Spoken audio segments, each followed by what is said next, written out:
Hey guys, this is me Mahi जैस और आप देख रहे हैं माही जैस ट्रैवल्स। दोस्तों, ब्लूटूथ के बारे में आपने सुना ही होगा और आपने यूज़ भी किया होगा। इसके अलावा आपको पता होगा द लाउड स्पीकर के बारे में, आप लोगों ने इसको यूज़ भी किया होगा। लेकिन क्या आप लोग जानते हैं कि इसको किसने इजाद किया था, मतलब किस कंट्री के इजादात हैं ये? आज हम करेंगे एक ऐसे ही मुल्क की सैर जिसने की हैं बड़ी बड़ी इन्वेंशंस। जानेंगे उस मुल्क की हिस्ट्री, ना सिर्फ हिस्ट्री, उसके इंटरेस्टिंग पॉइंट्स। अगर आप यहाँ पे आते हैं तो आपको क्या बेनिफिट्स मिल सकते हैं, ये सब हम आज की वीडियो में डिस्कस करेंगे। लेकिन उससे पहले आप सबसे एक रिक्वेस्ट है कि अगर आप मेरे चैनल पर नए हैं या अभी तक आपने मेरे चैनल को सब्सक्राइब नहीं किया तो चैनल को कर दे सब्सक्राइब और साथ में दिए गए घंटे के बटन को दबा दें ताकि आपको मेरी हर नई आने वाली वीडियो आसानी से मिलती रहे और हम हर नई वीडियो के साथ मिलते रहें। तो सबसे पहले बात करेंगे हम इस मुल्क की तारीख के बारे में, यानी इस मुल्क की हिस्ट्री। इस मुल्क में इंसानियत के असरात 12वीं सदी क़ब्ल मसीह के मिलते हैं। इस मुल्क में 3री सदी क़ब्ल मसीह में जनूब की जानिब से कुछ जर्मन कबाइल आकर आबाद हुए थे और उनका ये सिलसिला रोमी दौर की पहली सदी ईस्वी तक जारी रहा। ये लोग सबसे पहले जिस जजीरे पर आकर आबाद हुए थे, तारीख में उसे डैनिश आइलैंड का नाम दिया गया, लेकिन आज ये जजीरा जीलैंड के नाम से जाना जाता है। फिर आस्ता आस्ता इधर लोग आकर आबाद होना शुरू हो गए और यूं आबादकारी फैलने लगी। इस मुल्क में 8वीं सदी से लेकर आज की मौजूदा तारीख में बहुत सी यादें नक्श हुई हैं। इस मुल्क में पुराने दौर के बादशाह अपने अपने दौर में पत्थरों को तिरछुआ कर उन पर अपने ज़माने की बातें लिखवाते थे। इसके अलावा कुछ ऐसी बातें भी लिखवाते थे जिससे उस वक्त तो इल्म नहीं मिलता होगा, लेकिन ये अंदाज़ा लगाया जा सकता है कि फलाह पत्थर किस बादशाह ने तिरछवाया था और उनका दौरे हुकूमत कौन सा था। इन पत्थरों से ये भी ज़ाहिर हुआ कि ये बादशाह ईसाइयत से बहुत नफरत करते थे। 11वीं सदी ईस्वी में नॉर्वे, डेनमार्क और इंग्लैंड का एक इत्तेहाद कायम हुआ जिससे मुल्क में मसीहत को फ़रोग़ मिला और उन्होंने अपनी फ़ौज को मजबूत करने का इत्तेहाद किया ताकि दुनिया को पता चल सके कि अगर कोई मुल्क इनमें से किसी एक मुल्क के साथ भी जंग करेगा तो इसका मतलब ये होगा कि वो इन तीनों मुल्कों के साथ जंग करेगा। ये इत्तेहाद ख़त्म हो गया था। 1997 में नॉर्वे, स्वीडन और डेनमार्क में इत्तेहाद हुआ और ये इत्तेहाद इन ममालिक में 125 साल तक बरकरार भी रहा। ये उस वक्त की बात है जब इन तीनों ममालिक पर मलकाए माइग्रेट की हुकूमत थी और इन्होंने 3 ममालिक को यकसा हकूक दिए थे। 17 जून 1523 को स्वीडन इस इत्तेहाद से निकल गया। इस यूनियन से स्वीडन के निकलने की वजूहात में एक मजहबी तहरीक भी थी जिसकी वजह से मसीहत का एक बड़ा फिरका प्रोटेस्टेंट वजूद में आया था। इस फिरके के तहत पोप को बहुत ज़्यादा नफरत की निगाहों से देखा जाता था, यानी पोप को शैतान समझा जाता है। इस तहरीक की वजह से मुल्क में लड़ाई झगड़े शुरू हो गए। फिर इस तहरीक का खात्मा हुआ उस वक्त जब इस तहरीक को डेनमार्क ने अपना लिया। इस तहरीक के मुताबिक पोप को कोई इज्जत नहीं दी जाती थी। इस तहरीक की वजह से मुल्क में लड़ाई झगड़े शुरू हो गए। फिर इस तहरीक का खात्मा उस वक्त हुआ जब इस तहरीक को डेनमार्क ने अपना लिया।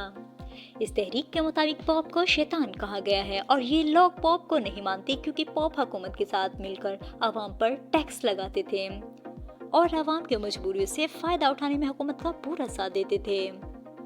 उसके 1 साल के बाद नॉर्वे और डेनमार्क ने फिर से इत्तेहाद कर लिया और अब ये मजहब यूरोप के दूसरे ममालिक में भी पहुंच चुका था। इस मजहब में पोप को शैतान कहा गया था क्योंकि ये पोप मजहब के नाम पर हुकूमत के साथ मिलकर आवाम पर बहुत ज़्यादा टैक्स लगाते थे। ना सिर्फ टैक्स लगाते थे बल्कि उन पर बहुत ज़्यादा जुल्म भी करते थे। इस तहरीक को चलाने वाला मार्टिन लूथर था जिससे इस मजहब के मानने वाले बहुत अजीज रखते हैं। जब डेनमार्क और नॉर्वे एक हो चुके थे तो बादशाह क्रिश्चियन चाहरब का दौर आ गया था। फिर स्वीडन पर इन दोनों ने मिलकर हमले शुरू कर दिए और वजह ये थी कि ये स्वीडन को अपने साथ मिलाना चाहते थे। इसी वजह से 1611 से 1613 ईस्वी तक डेनमार्क और स्वीडन के दरमियान जंग जारी रही, लेकिन स्वीडन डेनमार्क और नॉर्वे के साथ इत्तेहाद में शामिल न हुआ। बाद में आलमी ताकतों ने जंग बंदी कराई और स्वीडन को जुर्माना भी अदा करना पड़ा। इस जुर्माने की अदा की गई रकम को डेनमार्क के बादशाह ने मुल्क पर खर्च करना शुरू कर दिया। इस पैसे से छोटे बड़े किले, कस्बे और शहर तामीर किए गए। उस बादशाह ने डेनिश कंपनी का आगाज भी किया। इस कंपनी ने सबसे पहले श्रीलंका को अपने कब्जे में लिया। डेनिश कॉलोनी पर भी काम किया गया, लेकिन यह नाकाम रहा, क्योंकि जब इस मुल्क ने इंडिया के एक कस्बे पर अपना कब्जा किया ताकि ये मुल्क अफ्रीका से इंडिया ट्रेड कर सके, उसी वक्त जर्मनी और स्वीडन फौजों ने डेनमार्क पर अपना कब्जा किया। ये एक मजहबी जंग थी और कैथोलिक फिरके की जानिब से डेनमार्क को अपने हथियार डाल देने पर मजबूर किया गया। ये जंग 30 साल तक जारी रही और इसके बाद स्वीडन अपने अरूज पर चला गया और इस खत्ते की उभरती हुई ताकत बन गया। ये जंग 1646 में बंद हो गई। इस जंग के बाद डेनमार्क को बहुत से इलाकों से हाथ धोना पड़ा, जिनमें ज्यादातर नॉर्वे के थे और हॉलैंड भी इससे अलग हो गया था। इसके बाद 2 सदियों तक इन खित्तों में जंग होती रही और स्वीडन और नॉर्वे का आपस में इत्तेहाद फिर से कायम हो गया। फिर डेनमार्क, एक वक्त ऐसा भी आया कि जब डेनमार्क फिर से अकेला हो गया। फिर डेनमार्क के अच्छे दिन भी आना शुरू हो गए और डेनमार्क भी आईनी बादशाहत का हिस्सा बन गया। उसके बाद डेनमार्क के अच्छे दिन आ गए। उसके बाद इस मुल्क ने दूसरे मुल्कों के किए जाने वाले हमलों का मुंह तोड़ जवाब दिया। इस मुल्क के दूसरे ममालिक के साथ सफारती ताल्लुकात भी कायम हो गए, लेकिन फिर जर्मनी और डेनमार्क में इख्तिलाफात पैदा हो गए। इन ममालिक में 10 साल जंग ना करने का मुआहदा भी हुआ था, लेकिन जर्मनी ने इस मुल्क पर फिर से अपना कब्जा कर दिया और डेनमार्क को जर्मनी की नाजी फौज के आगे अपने हथियार डालने पड़ गए थे। इस जंग के 1 साल बाद दोनों ममालिक में तजारती ताल्लुकात बरकरार हो गए। इसके एवज जर्मनी डेनमार्क की फौज को जंग में इस्तेमाल करती थी। जर्मनी डेनमार्क से फौजी मदद मांगता रहा, लेकिन जब डेनमार्क ने इनकार किया तो हालात खराब हो गए। इस वजह से डेनमार्क ने यहूदियों को सेफ मकामात पर पहुंचाने के लिए साथ के ममालिक में भेज दिया, क्योंकि यहूदियों को सबसे ज्यादा खतरा होता था जर्मनों की तरफ से। हिटलर ने इसी वजह से यहूदियों को कसीर तादाद में कत्ल भी करवाया था। दूसरी जंग अजीम के बाद ग्रीनलैंड डेनमार्क के मातहत हो गया था। डेनमार्क ने बहुत ज्यादा मुसीबतों और मुश्किलात का सामना किया था दुनिया के नक्शे पर उभरने से पहले। बात की जाए इस मुल्क के वहले वकू की, तो इसकी 7300 किलोमीटर समुंदर से जुड़ी हुई सरहद है। जुनूब की तरफ से जर्मनी, शुमाल की जानिब से नॉर्वे और स्वीडन, इस मुल्क के मशरक की जानिब बहरिया बाल्टिक और मगरिब की जानिब से बहरिया शुमाली लगते हैं। अब हम बात करेंगे इस मुल्क के जनरल नॉलेज की कि आपको कौन कौन से पॉइंट्स का यहाँ आने से पहले पता होना चाहिए जो आपके लिए हेल्पफुल होंगे। स्पेशली इसकी लैंग्वेज का आप लोगों को लास्ट में पता होना चाहिए ताकि आप यहाँ पे आने से पहले खुद को तैयार कर लें।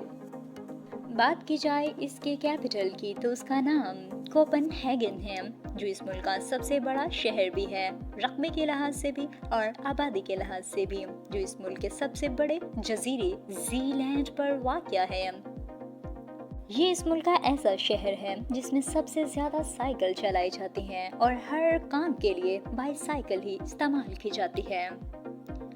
बात की जाए इस मुल्क के टोटल एरिया की, तो 42,926 मुरब्बा किलोमीटर और अपने रकबे के लिहाज से ये दुनिया में 130वें नंबर पर आता है।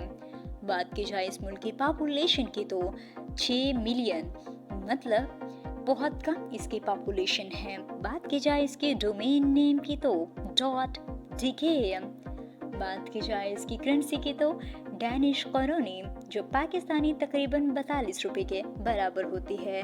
बात की जाए इसकी कॉलिंग कोड की +45।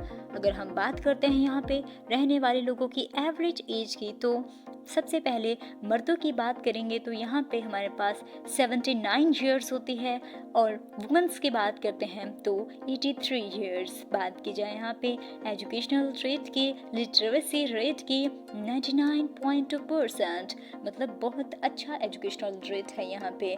बात की जाए इसकी वीज़ा रेशो की तो 95%। अब बात करेंगे हम इस मुल्क के दिलचस्प हक़ाइक़ की कि इस मुल्क में कौन कौन सी चीज़ें हैं, क्या क्या चीज़ें हुई हैं, किस तरह से ये लोग रहते हैं और किस चीज़ के लिए फेमस हैं।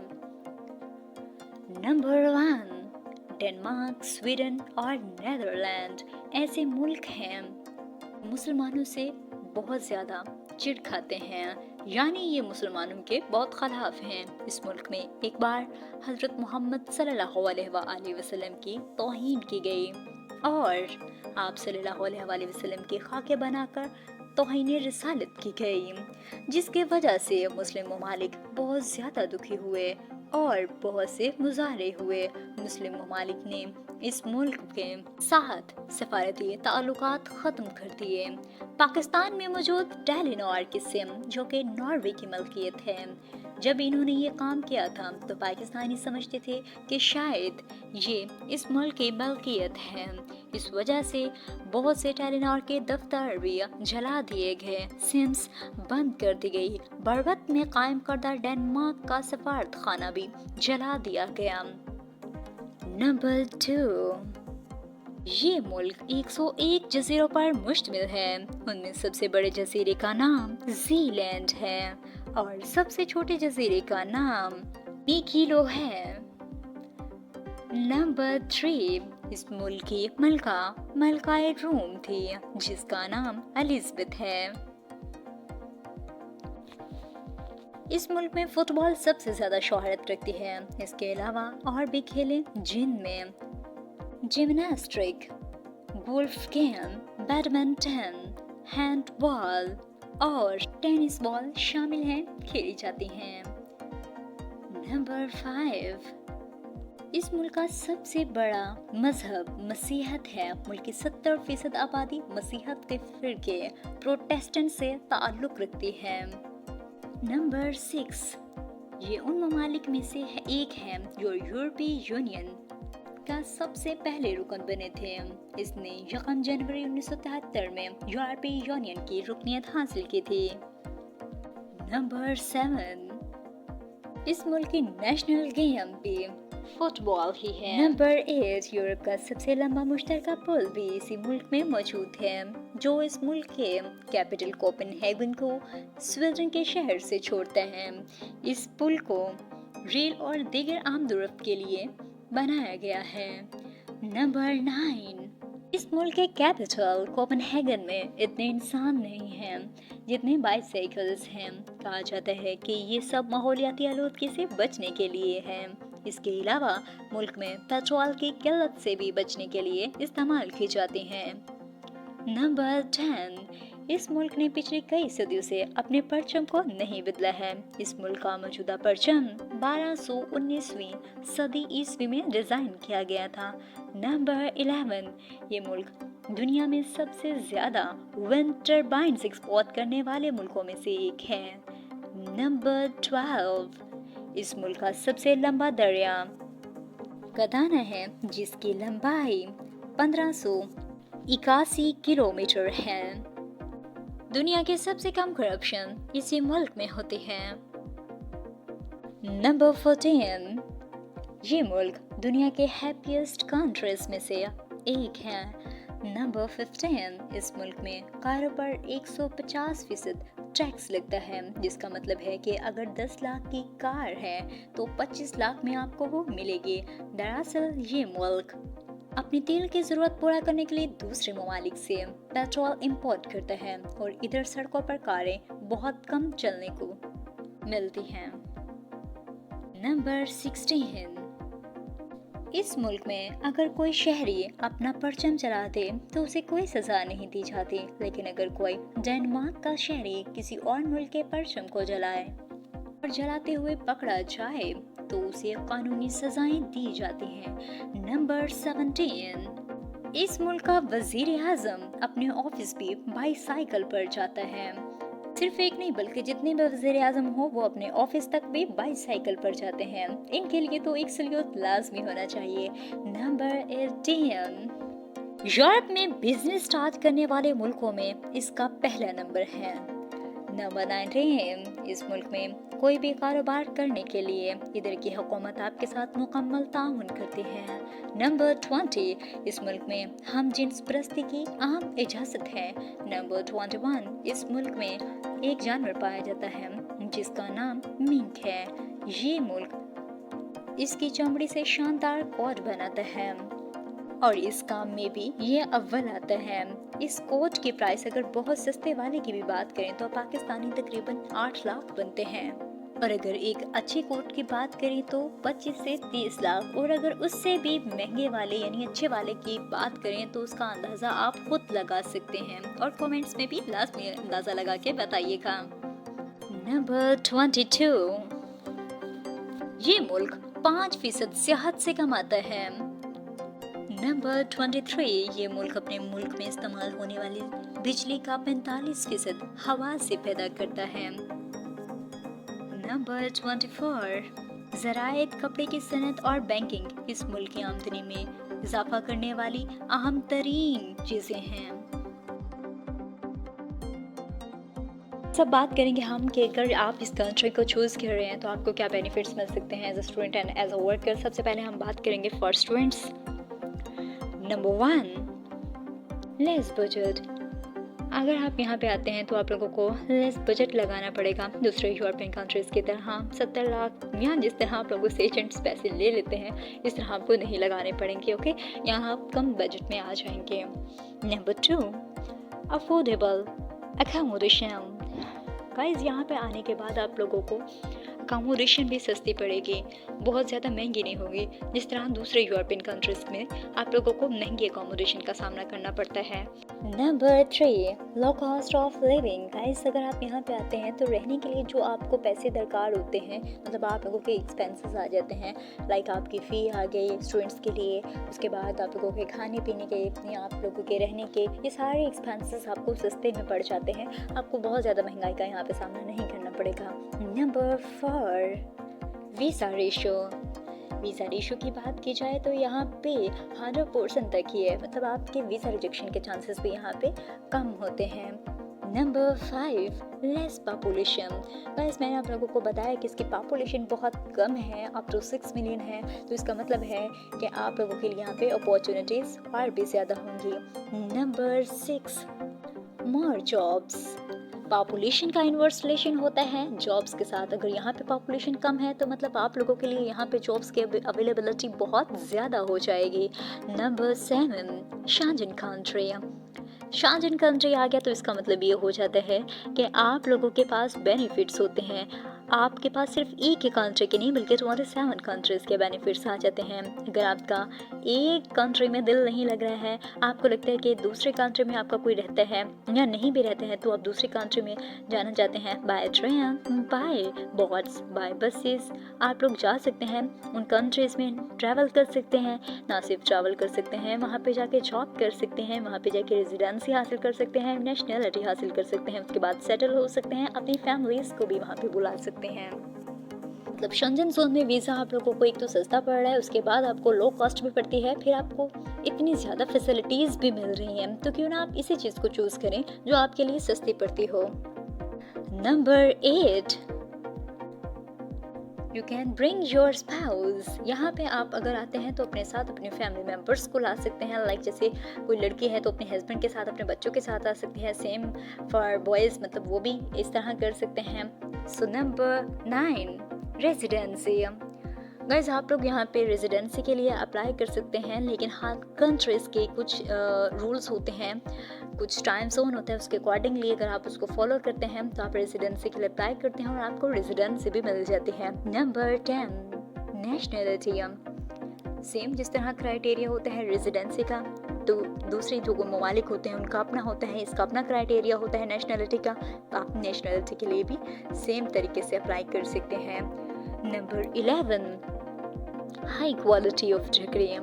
गाइस आपको एजुकेशन के बारे में बता चुकी हूँ कि यहाँ पे बहुत अच्छे परसेंटेज में है। इसका मतलब है कि यहाँ पे जो डिग्री है वो भी आपको एक ज़बरदस्त मिलेगी। इसकी डिग्री एक्सेप्टेबल है अराउंड द वर्ल्ड। आप लोगों को एक बेहतरीन यूरोप की डिग्री मिल जाएगी इतनी ज़्यादा फैसिलिटीज़ के साथ। तो फिर दूसरी कंट्रीज़ को ट्राई करने से पहले आप इस कंट्री को लाजमी देख लीजिएगा। Number 13, corruption free country. Guys यहाँ पे करप्शन बहुत कम है, बहुत कम है। यहाँ पे आप लोगों को करप्शन का सामना नहीं करना पड़ेगा और ये भी एक बहुत प्लस पॉइंट होता है किसी कंट्री का। इसके बाद हम बात करेंगे वर्कर्स के लिए क्या बेनिफिट्स हैं इस वाले कंट्री में। वर्कर्स के लिए अगर बात की जाए तो अबव सारी फैसिलिटीज़ होते हैं उनके लिए, लेकिन यहाँ पे जो मैंने बताई हैं आपको कुछ चीज़ें लाइक उन लोगों के लिए एजुकेशन की डिग्री नहीं है उनको मिलती है, बाकी सारी की सारी फैसिलिटीज़ उनको मिलती हैं। मतलब वो शेंजन कंट्रीज़ में ट्रैवल कर सकते हैं, लेस बजट, और ये सारा कुछ उनके लिए होता है। अब बात करना चाहूँगी मैं इसकी मेन यूनिवर्सिटीज़ के बारे में कि इसकी यूनिवर्सिटीज़ कौन कौन से हैं। तो इसकी बेस्ट यूनिवर्सिटीज़ में नाम आता है नंबर 1 पे यूनिवर्सिटी ऑफ कोपेनहेगन, नंबर 2 पे आती है ID university of Copenhagen, number 3 पे आती है यूनिवर्सिटी ऑफ साउथर्न डेनमार्क। बात करेंगे इस मुल्क की इन्वेंशंस के बारे में। दी लेगो आपने नाम सुना ही होगा, इसी की इन्वेंशन है the Bluetooth, wind energy, loud speaker and handball खेल भी इसी मुल्क की इजादात में से एक इजाद है।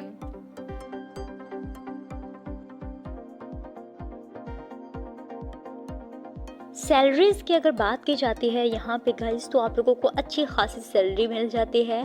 तकरीबन आपको 45,500 डैनिश करोनी से लेकर 50,000 डैनिश करोनी पर मंथ मिलते हैं, जो पाकिस्तानी तकरीबन 20-21 लाख आसानी से बन जाते हैं। और इंडिया की भी बात करें तो अच्छी खासी अमाउंट बन जाती हैं।